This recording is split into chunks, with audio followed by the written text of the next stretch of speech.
साल से इनकी सरकार चल रही है। मालूम है आपको कितने रोजगार दिए हैं? मध्य प्रदेश की सरकार, भाजपा की जो सरकार है, जहां मोदी जी कहते हैं कि हम करोड़ों रोजगार देंगे, किसानों की आमदनी दुगनी करेंगे, 18 साल गुजर गए हैं और पिछले 3.5 सालों में मात्र 21 रोजगार दिए हैं। 21 रोजगार भाई और बहनों। और अगर कांग्रेस के प्रदेशों से तुलना करें तो आपको पता चलता है कि कांग्रेस की जो सरकारें हैं कितना और अगर कांग्रेस के प्रदेशों से तुलना करें तो आपको पता चलता है कि कांग्रेस की जो सरकारें हैं कितना अच्छा काम कर रही हैं। यहाँ आपको मालूम है इंदिरा रसोई खोली गई, 8 रुपए में भरपेट भोजन मिलता है। पूरे देश में लोग महंगाई से त्रस्त हैं, परेशान हैं। बहनें, अभी दिवाली चल रही है, धनतेरस था, आपको कुछ खरीदने जाना था, घर की लिपाई पुताई करनी थी, कितनी महंगाई हो गई है। अगर प्रदेश की सरकार ने महंगाई के राहत के कैंप नहीं लगाए होते तो आप कैसे सामना करते? आज ये जो महंगाई के राहत कैंप हैं, आप सोचिए कि क्या नौबत आ गई है कि केंद्र की सरकार इतनी महंगाई बढ़ा रही है कि प्रदेश की सरकारों को महंगाई राहत कैंप बनाने पड़ रहे हैं आपकी मदद के लिए, आपकी सहायता के लिए। अगर ये सब नहीं होता तो त्योहार आता तो घबराहट होती है। मैं मध्य प्रदेश गई, महिलाओं ने मुझे कहा घबराहट होती है दीदी, कैसे खरीदेंगे, खाना पकाना है, मेहमान आएंगे, लिपाई पुताई करनी है, दिए जलाने हैं, बच्चे पटाखे मांगेंगे, नए कपड़े खरीदने हैं, कैसे करेंगे दीदी? तो भाजपा की सरकारें जो है ना, बड़े बड़े उद्योगपतियों के लिए चल रही हैं। आप अगर देखेंगे तो देश में जितनी भी बड़े कारखाने थे, जो बड़ी बड़ी पीएसयू थे, ये सारे इन्होंने आस्ते आस्ते इनको कमजोर करके आस्ते आस्ते अपने दोस्तों, बड़े बड़े उद्योगपतियों को सौंप दिए हैं। यहाँ से रोजगार मिलते थे, अच्छी नौकरियां मिलती थी।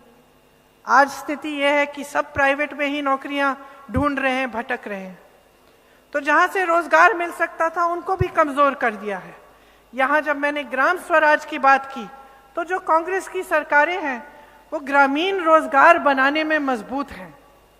वो चाहते हैं कि आपको गांव में ही रोजगार मिले।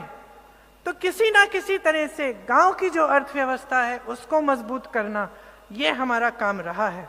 यहाँ पे कांग्रेस ने बांसवाड़ा को संभाग बनाया और सलूम्बर को जिला घोषित किया। बेणेश्वर धाम के बारे में मैंने बात की, करोड़ों की योजना और हाई लेवल ब्रिज बनाया। डूंगरपुर में 1000 करोड़ रुपए से अधिक के सड़कों का काम हुआ है। आप कहीं भी चले जाए मध्य प्रदेश में, पूछिए कोई ऐसा जिला इलाका है जहां इतना खर्चा है भाजपा ने सड़कों को बनाने में? वहां घोटाले पे घोटाले हैं बहनों और भाइयों, 250 से ज्यादा तो घोटाले हैं। हर घोटाले में हजारों करोड़ रुपए जनता से लूटे हैं, आपकी संपत्ति आपसे छीनी है और बड़े बड़े उद्योगपतियों को दी है। यहाँ आपकी संपत्ति वापस आपके हाथों में आ रही है। आपकी सागवाड़ा से सीमलवाड़ा तक जो भीका भाई नहर पूरी करने की मांग है, इसके बारे में मुझे मालूम है और गहलोत जी भी इससे वाकिफ हैं। और इस मांग को गहलोत जी आप अगर वापस सरकार में आएंगे तो जरूर पूरा करेंगे।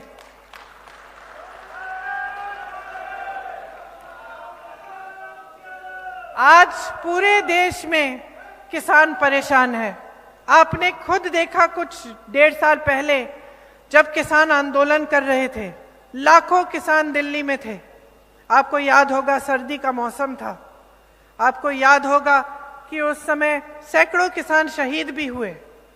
एक मंत्री के बेटे ने 6 किसानों को यूपी में अपनी जीप के नीचे पीस दिया। फिर भी हमारे प्रधानमंत्री अपने घर से निकल के उनसे बात करने तक नहीं आए, फिर भी उनकी समस्याओं के लिए सुनने के लिए कोई नहीं आया। महीनों के लिए बैठे रहे, पानी नहीं था, बिजली नहीं थी, बैठे रहे महीनों के लिए, अपनी खेती को छोड़ के बैठे रहे अपने लिए आंदोलन करने के लिए। किसी ने उनको पूछा नहीं। जैसे जैसे चुनाव आ रहा था बहनों और भाइयों, अचानक वो कानून वापस ले लिए। क्योंकि इस सरकार का ध्यान सिर्फ चुनाव पे रहता है। आज किसान जूझ रहा है, महंगाई इतनी है, जीएसटी जो केंद्र द्वारा लगाई हुई टैक्स है हर चीज पे है, उसके ऊपर से पेट्रोल डीजल कितना महंगा है, ट्रैक्टर पर भी जीएसटी है। तो ये सब जब महंगाई इतनी है और मुश्किलें भरी हुई हैं तो देश का किसान क्या करे। यहाँ पर हमारी सरकार ने सोचा कि जब इतनी परेशानियां हैं तो अगर हम कर्ज माफ कर लें तो कम से कम कुछ राहत मिल जाएगी। ये सिर्फ कांग्रेस के प्रदेशों में ये काम हो रहा है और यहाँ राजस्थान में लाखों किसानों को 14,000 करोड़ तक उनका कर्ज माफ किया गया है। आपने कहा गहलोत जी कि जब लंपी महामारी आई थी तो सबसे ज्यादा मुआवजा भी यहाँ दिया आपने। ये सारे जो अच्छे काम हैं बहनों और भाइयों, ये भाजपा बंद कर देगी।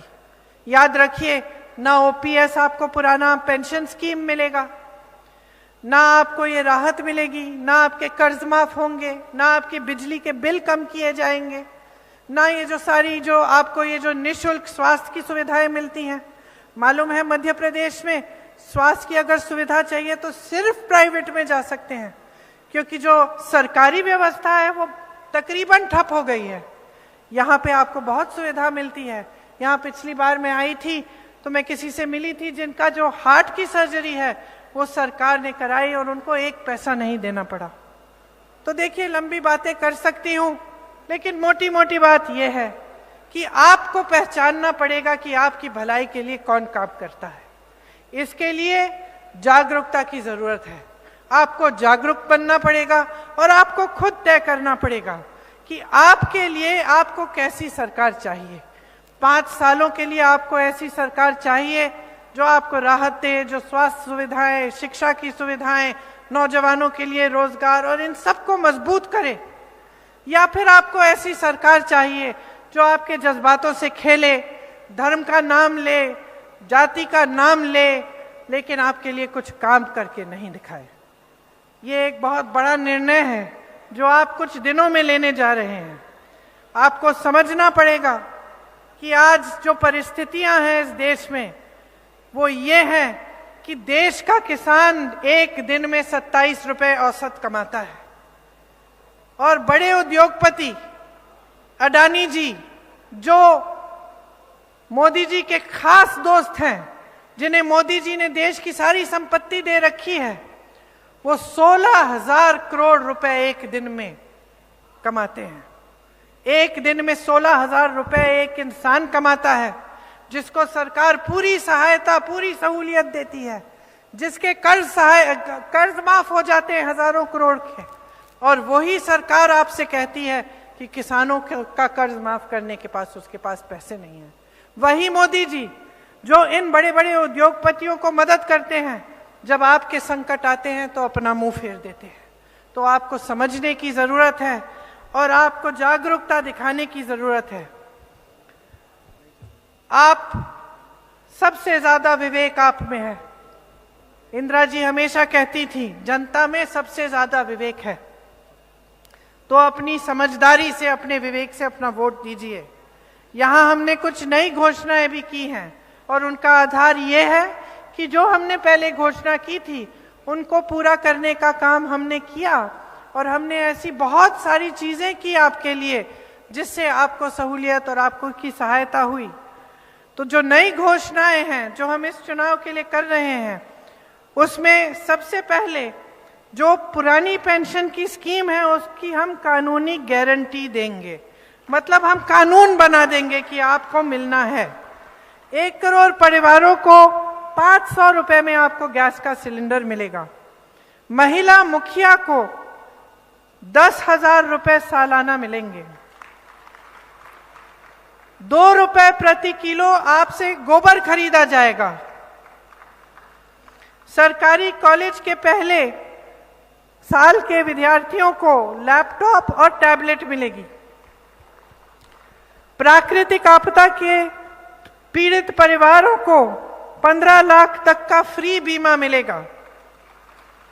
हर छात्र को अंग्रेजी मीडियम शिक्षा की गारंटी मिलेगी। देखिए बहनों और भाइयों,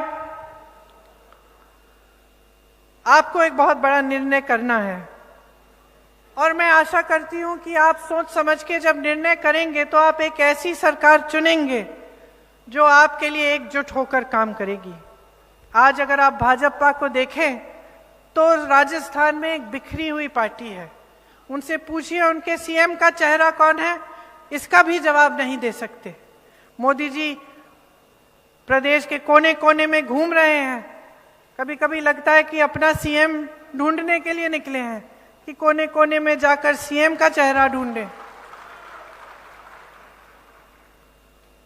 जो उनके नेता हैं उन पे खुद ही विश्वास नहीं है, अपने नाम पर वोट मांग रहे हैं, तो आपका प्रदेश चलाएगा कौन? मोदी जी तो नहीं आएंगे दिल्ली से चलाने के लिए यहाँ राजस्थान का कोई चाहिए। जो बड़े बड़े नेता हैं इनके, उनको परे कर दिया है, अपने नाम पे वोट मांग रहे हैं। तो हर स्तर पे आप देखेंगे तो जो ये कह रहे हैं ना, जो आपके सामने ये लोग भाषण देते हैं, जो घोषणाएं करते हैं, जो बातें उठाते हैं, उनसे आपको पता चल जाना चाहिए कि उनकी नीयत ठीक नहीं है। आपने गहलोत जी की सरकार देखी, 5 सालों में जैसे वो कह रहे हैं कि जितना मांगो आप मांगते मांगते थक जाओगे, मैं देते देते थकूंगा नहीं। उनकी ये नीयत है, कांग्रेस पार्टी के यही सिद्धांत है। तो मैं आशा करती हूं कि मैंने बहुत लंबी बातें की, आप मन में रखते हुए ही जब वोट डालने जाएंगे तो कांग्रेस पार्टी के जितने भी उम्मीदवार हैं उनको भारी बहुमत से जिताएंगे, ताकि आप सुरक्षित रहें, आपका भविष्य सुरक्षित रहे। बहुत बहुत धन्यवाद। जय हिंद।